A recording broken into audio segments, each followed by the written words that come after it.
গন্ধম ফল ভক্কট বা শয়তানের ওয়াসওয়াসায় পড়ে আমরা দুনিয়ায় এসেছি।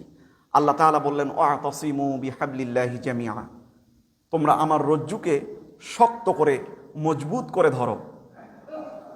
এখন এই রজ্জু কি? আমি যে বোঝাচ্ছি যে কোরআন, আমরা আজকে আলোচনা করতেছি কোরআনের আজমত সম্পর্কে, কোরআনের বরত্ব সম্পর্কে, কোরআনের মহত্ব সম্পর্কে।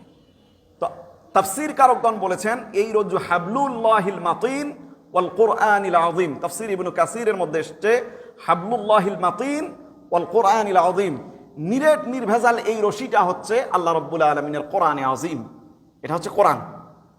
তো আল্লাহ তাআলা দিলেন কোরআন, কোরআনটা ধরে আল্লাহ তাআলা যেন চাচ্ছেন এই রশিটা ধরে বান্দাকে জাহান্নামের অতল গহ্বর থেকে বের করে আবার কোথায় উঠে নিতে চান?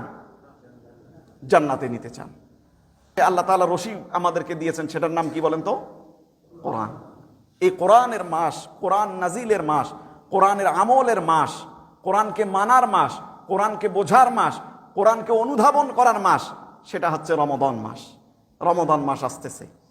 আল্লাহ তাআলা কোরআনে কারীমের মতো এত আজমত কিতাব আপনাদেরকে দিলেন, এইটা একদিন পালন করলে হবে না, 2 দিন পালন করলে হবে না, 1 সপ্তাহ পালন করলে হবে না।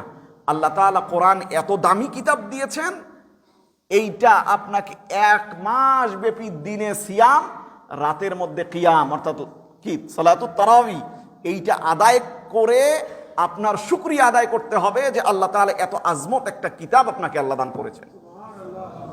দিনের বেলা সিয়াম উপোস করতে হবে, রাতের বেলা কিয়াম করে এটার শুকরিয়া আদায় কর যে তোমাদেরকে আমি এই কোরআন দান করেছি।